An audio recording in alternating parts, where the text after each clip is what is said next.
unpopular and have done well. I mean, I think we have the greatest economy actually ever in history. We have to get the word out, okay? If we can get the word out, we should win.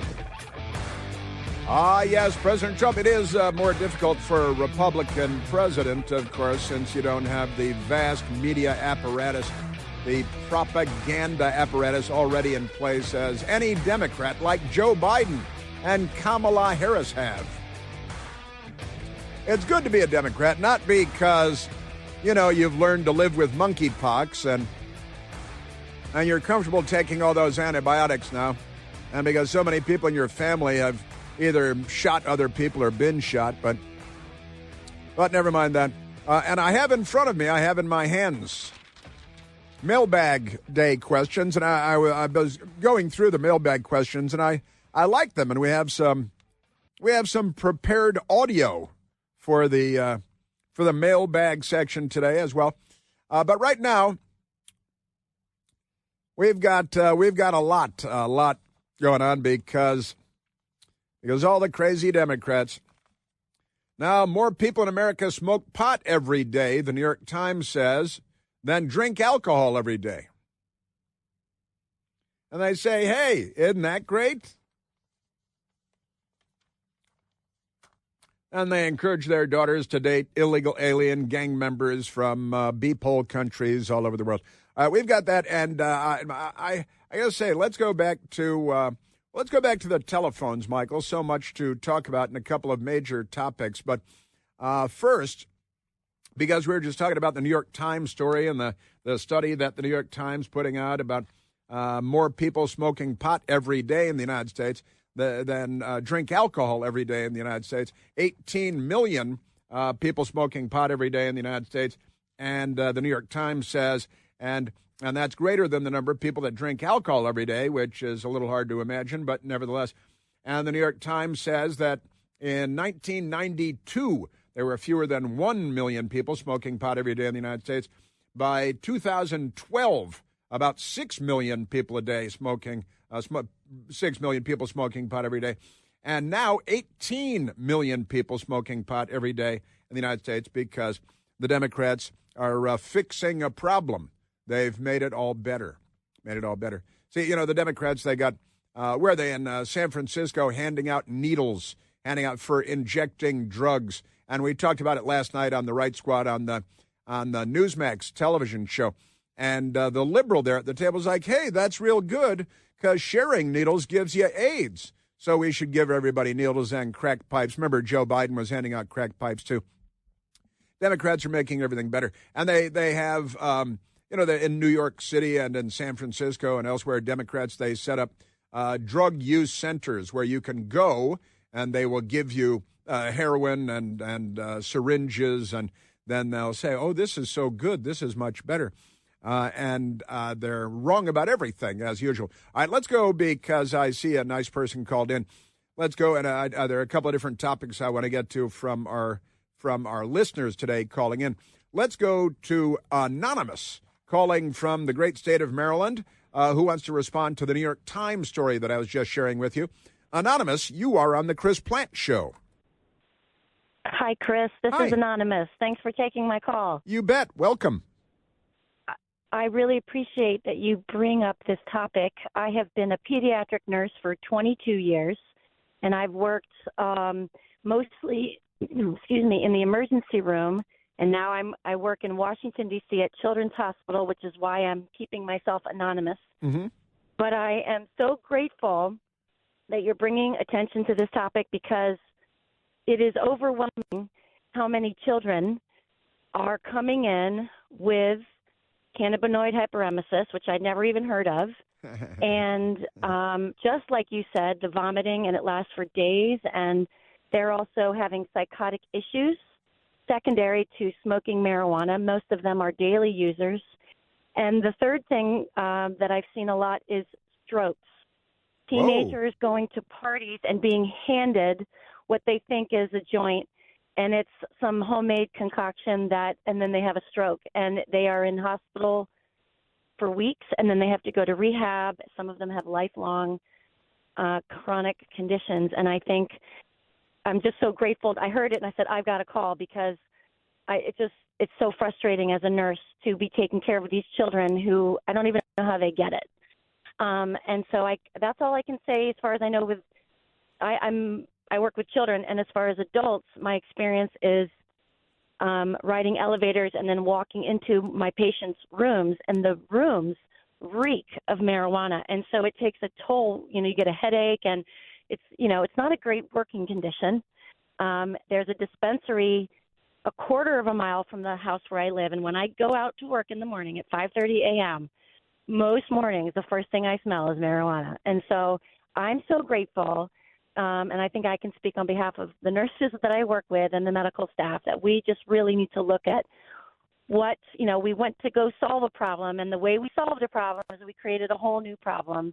We thought we were solving a problem by having compassion, and instead we've released this monster that is really causing lifelong damage, not only to our children, but to families and our society as a whole. Thank you. Wow, you said all that very, very well. I have a dispensary even closer to where I live than you describe, and I smell pot every day in Washington, D.C., in my neighborhood and beyond. And in my building, we live in a building in Washington, D.C., and we smell pot. And there, I got to tell you, I think the guy moved out of the building recently, but had a neighbor who had to be in his early 80s, and he moved out with his wife fairly recently, within the last year, I think. And he would walk around smoking a joint, 80-something-year-old guy. And a nice guy, real fun guy. And see him down in his car on the street, on the side street, smoking a joint. And I'd walk by and say, hey. And he'd say, hey, want a hit? And I said, no, I'm okay, thanks. I'm going to work again. I'm on my way to work. But it is very common, and you're describing kids, and it's called Children's Hospital of all things, and certainly I know Children's Hospital and where it is, and all that, and I've been there as a news guy. I've been there, and you're saying people walk in like to visit. Their kids are in the hospital, and they walk in getting stoned, or they're vaping. They have vape pens. Yeah. And they're just walking through the hospital smoking dope, or they're getting high in their car before they walk in or whatever. And the people walking around. Yeah, it's in the parking lot. Yeah, you can smell it in the parking lot, and it's disturbing. Sometimes I smell it in the the garage where we have to park in order to get a shuttle. And you're wondering, hey, I think that there is a large mental health crisis. We all know this. Surgeon General, we all know this. I won't go into that. But when people are allowed to say, hey, at least let me just have this joint to take the edge off. I have a terrible family situation, or I'm unemployed, or things are rough at home. My parents are divorced, or it's a single family home. Whatever, the thing that we turn to, whether it's marijuana or you also mentioned alcohol, which is a totally different topic but related, the very thing that we seek to alleviate our symptoms becomes the problem itself. And people are so uncomfortable with saying no to their children, and we have lost this sort of respect for difficulty and suffering in life. I mean, suffering is part of life, and we can't just take the edge off of everything because it leads to other problems. Yeah, and it's funny. I was having a conversation with someone a couple of weeks ago, young adult, and saying, oh, bad day, I need a drink. And honestly, my generation, Anonymous, was kind of raised with this idea, and it's in the old movies and the old TV shows. Oh, it's been a rough day. I need a drink, right? And that's the worst approach to drinking. You shouldn't drink because you're having a bad day, and then drink because you're celebrating, and then drink because it's time to have food, because then you probably find yourself drinking too much, and that can be a problem. But I agree with you, Anonymous, that I had never heard of cannabinoid hyperemesis. Is that what it is? Hyperemesis. Hyperemesis, and the cannabinoid hyperemesis syndrome is not something I had ever heard of. But severe vomiting, stomach pain. Now, I thought pot was supposed to relieve you of, of all these maladies and anxiety and all that stuff. But apparently, the opposite is the and once again, I got to say, Anonymous, that it is this is once again the Democrats solving a problem. No kidding, and looking out for children. And what's so amazing is that I have recently had a patient who I think it was her 7th or 8th admission in a calendar year, because this person, every time they smoke, they end up She's a daily user. And so these kids are coming in not just once. We have frequent flyers now. We recognize them by name. And where the parents are or where – oftentimes our psych team will step in. We do get involved, social work. It's not like we just say we don't roll our eyes, but it's overwhelming. How do you take care of all these kids when they're returning to an environment that doesn't offer the same support, discipline, and quite frankly, just like the sobriety of it all? They're getting it at school. We had 2 kids in the last month that came in 1 year of age who needed 2 doses of Narcan from fentanyl. So these kids are getting access to drugs, call them legal or illegal. And, you know, why is a 1-year-old coming in after being brought back to life twice with rescue drugs? It's just becoming such a big problem. And when I hear people say it over the radio, I say thank you and don't stop, because we have got – this is a fight for our children, for our future, because they can't advocate for themselves. Yeah. Yeah, and look, I mean, I grew up in a world where people smoked pot when I was around when I was a kid and when I was a teenager, and on and on. And it was never really a big deal. Of course, when I was a kid, pot was about 1/20th as potent as pot is today in terms of THC content and all that. Mm-hmm. But nevertheless, and again, I know a lot of people, and it's treated very casually. And under a lot of circumstances, perhaps it is a casual thing. You take a puff at the end of the night at home and you go to sleep or something, you know, is one thing. But getting up, getting in your car and pulling out your vape pen and soaking it up and going to the airport and smoking in the airport and smoking in the hospital, and, you know, when you're doing all this, and it's been made so easy because of the legalization, and I think they keep changing the laws in D.C. and nobody even knows what they are anymore. But it's become ubiquitous and accepted, more broadly accepted, certainly, and more normal. And when you legalize it, then you take away. When I started doing radio, this was an issue too, and I had lived in California, in Santa Barbara, for 7 years. And when I lived there in the 80s, they had pot had not been legalized, but they stopped arresting people for it, and they give you a ticket for $100 on the street or something if you were caught smoking pot or with a little bit of pot. And that kind of kept it indoors to some degree or another. And there was a penalty for being flagrant about smoking pot, but they didn't put you in handcuffs and bring you into jail. And the police didn't spend a lot of time arresting people for possession of marijuana. And I thought, well, that's probably pretty close to right. But, you know, Anonymous, that's kind of weird, because that leaves the drug dealers in business and the cartels in business getting their money. So it's more complicated than it looks at first blush, right? Yes. Yes. Yeah. And on that, I'll piggyback your comment by saying in no means am I judging people who have difficulties and who turn to I mean, I'm not, let me just say that people have difficult lives and they turn to things to numb their pain, but we've normalized it to a point that it's nobody wants to say anything anymore. Everyone's afraid of offending somebody or confrontation. Right. You can't even go up to someone. Just at our library across the street, our public library, I was sitting there. Someone walked in with a joint, and I called the front desk and I said, "I'm looking at a man who is actively smoking a joint." And then by the time she got up to me, stopped, and they didn't kick him out. They didn't ask him to leave. So the whole lobby. So we have to learn how to adjust to this. Right. But they can't be like, why do we have to be the ones that now have to sit around? Because the smell is unreal. I mean, I can deal with a cigarette. That's here and gone. Doesn't bother me as much. But that marijuana, man, it stinks. Well, let me tell you. You know, I don't want. If he had walked in smoking a cigarette, he would have been kicked out in a heartbeat. Exactly. You know, Grief. You're so right. That's unacceptable. You can't have people smoking cigarettes in the library. Smoking is bad for you. Smoking cigarettes, now that's bad for you. It is. That really is. That's not good at all. We can't have our kids smoking cigarettes, but here's a joint.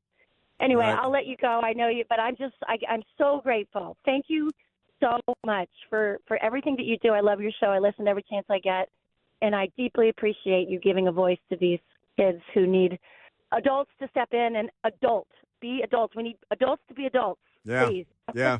Anonymous, wonderful call. Thank you very much. I look forward to meeting you one day around town, and I won't buy you a joint, but maybe a glass of wine or something like that. Yeah, this is a brave new world that has such people in it. And again, in New York, they're setting up drug use centers where you go to use heroin and fentanyl.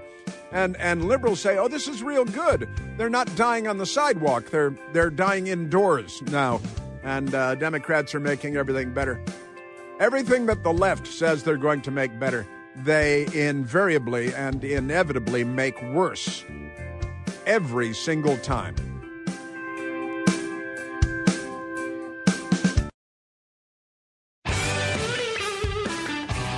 Since we started talking about this and the New York Times piece with everybody smoking pot and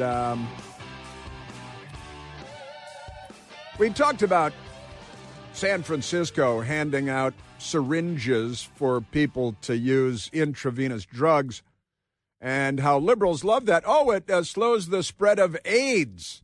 Yeah, because, you always make good decisions when you're banging heroin into your veins every day. That's when you stop making bad decisions. And last night on the TV show on Newsmax, we used some video of Nick Shirley. Nick Shirley breaks more news than ABC News. He's the guy with his phone, went to the Leering Center in Minnesota and found the fraud on the order of billions of dollars being stolen from American taxpayers by Somalis. Nick Shirley went to San Francisco with his phone again and ran into Democrats handing out syringes to junkies on the streets of San Francisco. We were talking to the people over there in the van, and they're giving out free stuff. They're giving out the Narcan to save people, and then they're also giving out needles. And what's the idea of giving out needles and the rubber bands? This is so they could do the drugs without worrying about disease, so everyone gets a clean needle. So they're giving you the stuff to do the drugs, right? This, glass pipes, and then they're giving you the stuff to save your life, so you don't die, and then they give it to you every day. No questions asked, no, hey, don't do this, or can we get you some help? No, they're just offering you the drug bags to do the drugs. They're not offering you any kind of help or assistance. There you go. That's Democrats fixing the problem. Here's a pipe, and here's the free crack to smoke, and there's Narcan. So when you overdose on fentanyl, you can take the Narcan, or your friends next to you can give you the Narcan, or you can give your friends the Narcan. So they're giving them syringes, and they're giving them glass pipes, and they're giving them drugs, and out on the sidewalks, because Democrats are making it better. They're fixing the problem. And then you heard the guy saying it. It was, oh, yeah, that means, you don't spread disease.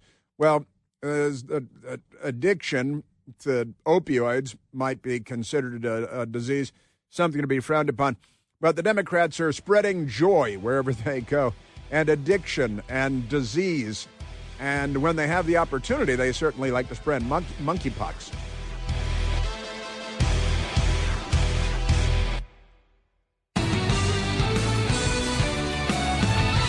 I have the mailbag. It's mailbag day because it's not hump day here at the Chris Plant Show as it is in the Clinton household, but it is mailbag day.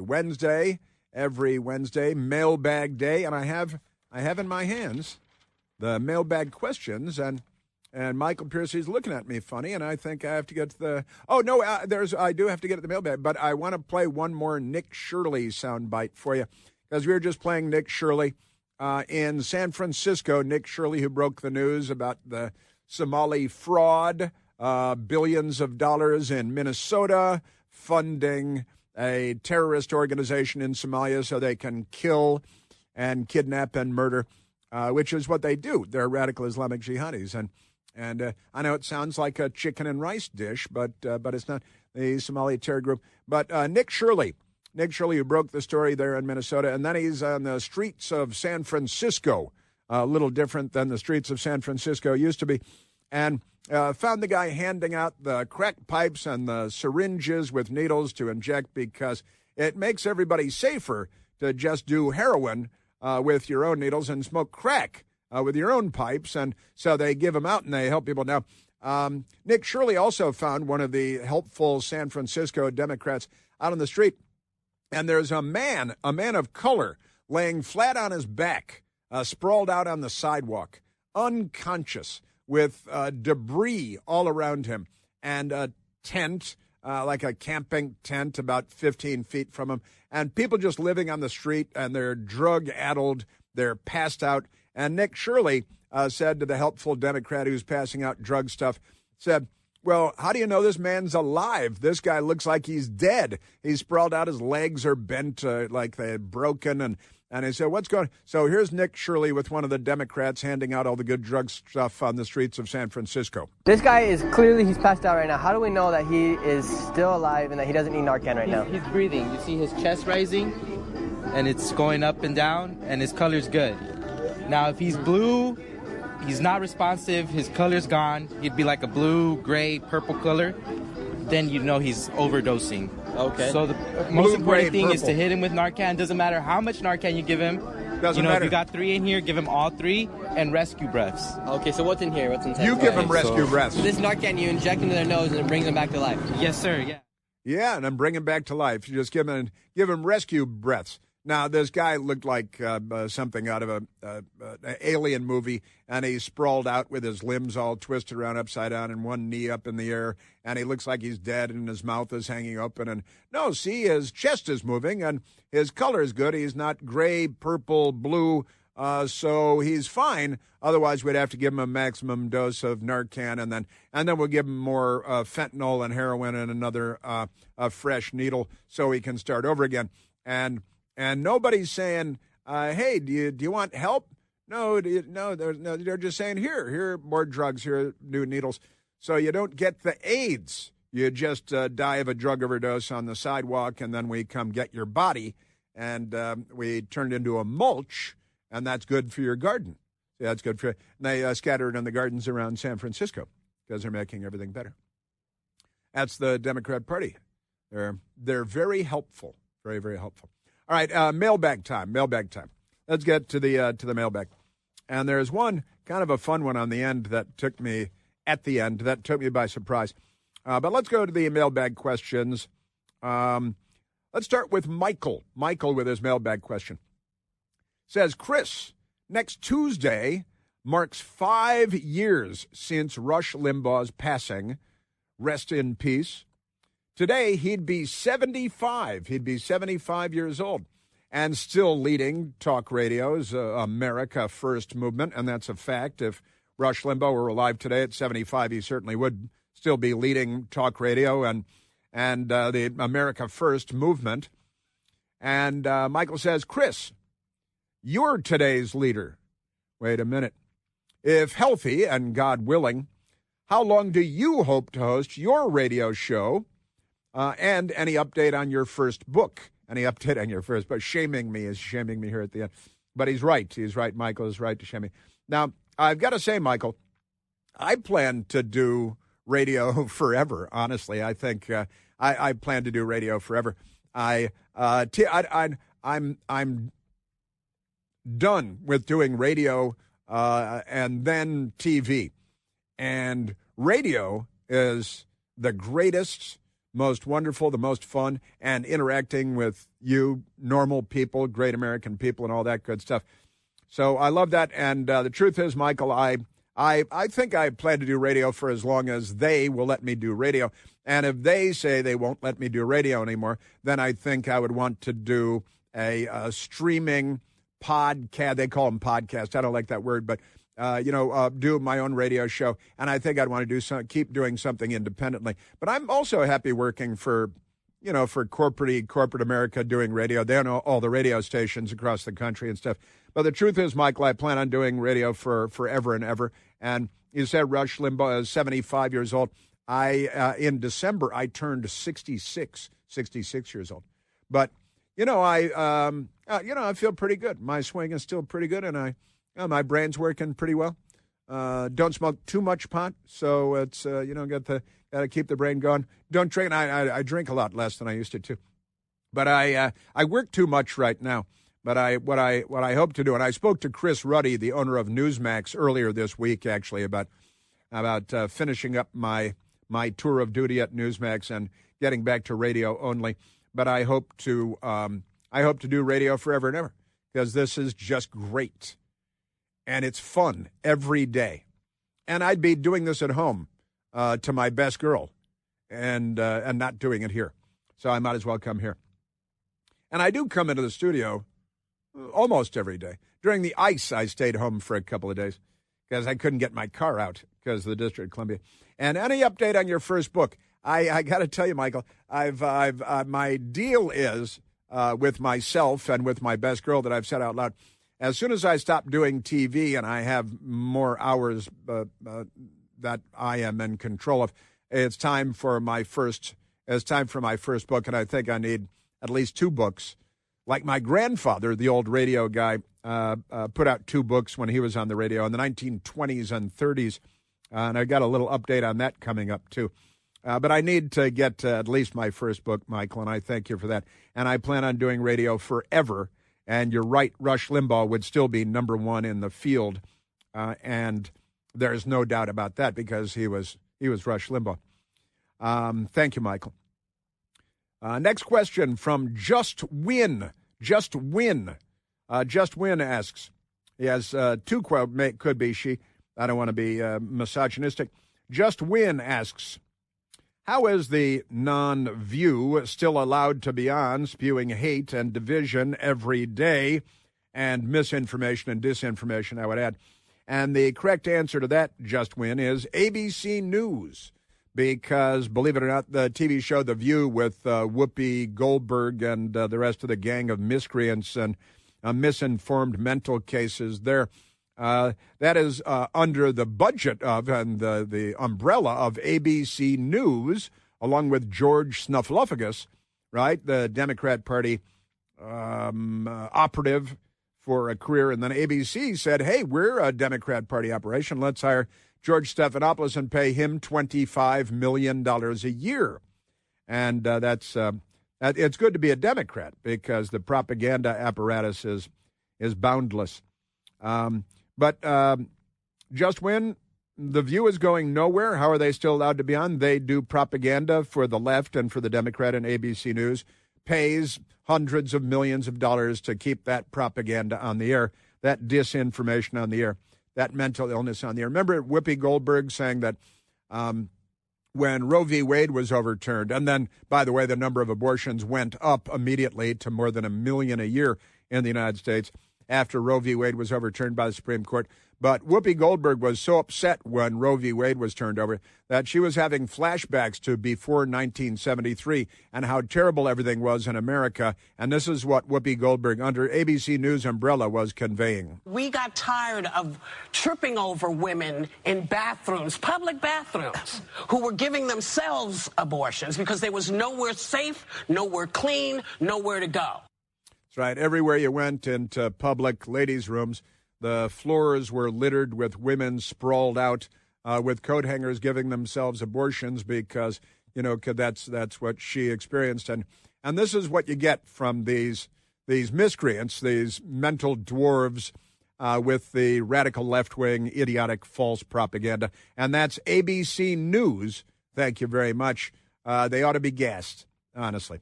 And the second question from Just Win is number 2 question. Will Jeffries, Plaskett, Presley, and Omar face any accountability?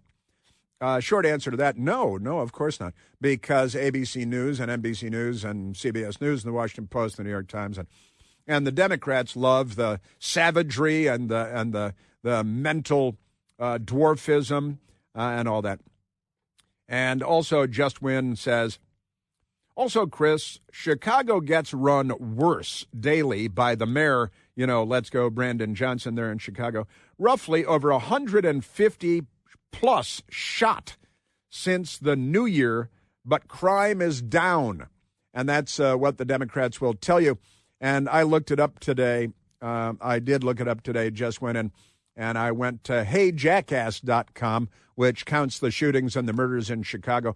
And they've had 171 people shot so far this year in Chicago. And what's the date today, Michael? It's February 11th, and they've had 171 people shot. They've had 39 shot and killed, 132 shot and wounded. And in Chicago, that's not news because Democrats run the news. and it's not important because human life doesn't matter to them. Now, thank you, Just Win. Beard of Sense asks, Chris, when we were growing up in the early 1970s, everyone was down on America. We suffered through Vietnam, race riots, assassinations, Richard Nixon resigning, hippies, etc. But when the bicentennial came around, 1976, 200 years since the Constitution, at least to my 14-year-old self, we all seem to come together and celebrate. Do you think that's possible this coming June, for the 250th anniversary of the Constitution and America's birth? And I've got to say, sadly, Beard of Sense, and I remember what you're talking about, although I spent July 4th, 1976, I was 16 years old. I was in New York with my friend Wingate Crawford, and we went out and got into a car crash and ended up in a hospital in the Bronx where everybody was being brought in because Democrats were throwing M80s into people's cars driving by and blowing their hands up and stuff. But we had a car crash. And I spent the bicentennial. We were headed down to the fireworks at the Statue of Liberty for 1976. Ended up in a hospital in the Bronx. But we had a good time, and it was kind of fun. The car was a wreck, but never mind that. Crashing in the Bronx, hospital in the Bronx. And is it possible this, I think it's more difficult because the left, the Democrat Party, is no longer an American party. It's an anti-American party, and they're violent and criminally insane, and they've created mobs to attack everybody. And Donald Trump is in the White House celebrating our 250th anniversary. So it will not be like the coming together of the bicentennial, for sure. But we can try. They've got Trump derangement syndrome and America derangement syndrome. But it will be a test, Beard of Sense, and we'll be watching it closely. And then Beard of Sense asked, can you really see AOC and the squad being pro-America in any way whatsoever? And the answer to that is obviously no. No, obviously not. Now, I've got one more that I have to get to, one more that I need to get to. But I want to take a break here, and then I want to come back because there's something I want to play you, audio I want to play you in response to the last mailbag question today. And, and I look forward to this, actually, because something I haven't done here for more than 15 years, I think, coming right up.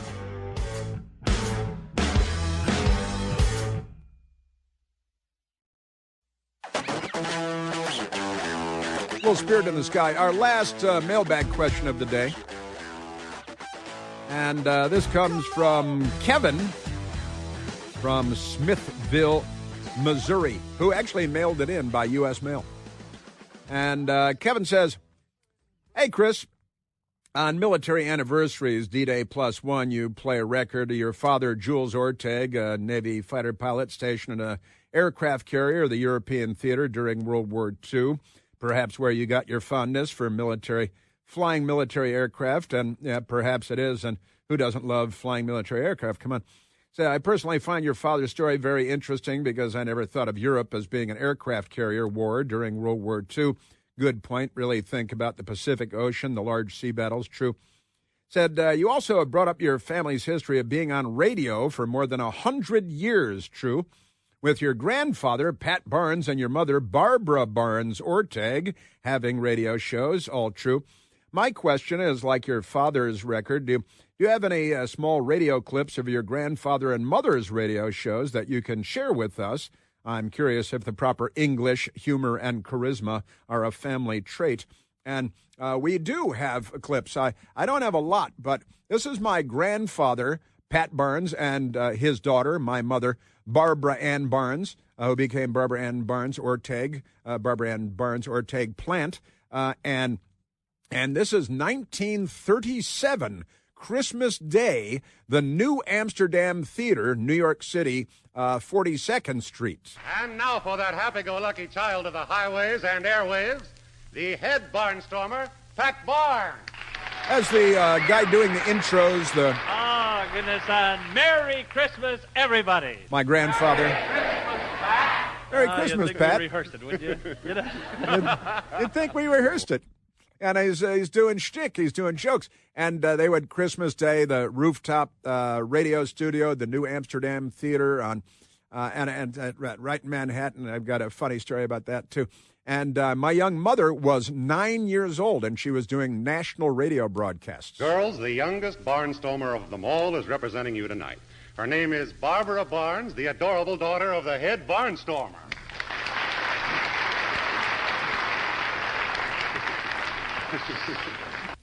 But, Mommy, Christmas is almost over, and we haven't had our dinner yet. We'll have it, darling. And if God is good to us, dear, we'll have someone here to help us eat it. Someone we haven't seen for the longest time. Company, Mommy? Yes, darling. Daddy. Company. Mommy. Daddy was arrested. You're crying. He was arrested by the cops. Mommy. Because he's an Irish guy. May I answer it? No, darling, no. Mommy will see who it is. See, and then my grandfather was an Irish guy. He got in trouble, the character. They're playing, it was theater, radio theater. And my grandfather, Pat Barnes, he was arrested by the police and thrown in jail on Christmas. And my mother said, are we going to have a special visitor? And I actually have this recording. It's about 30 minutes long. And my mother is a 9-year-old girl.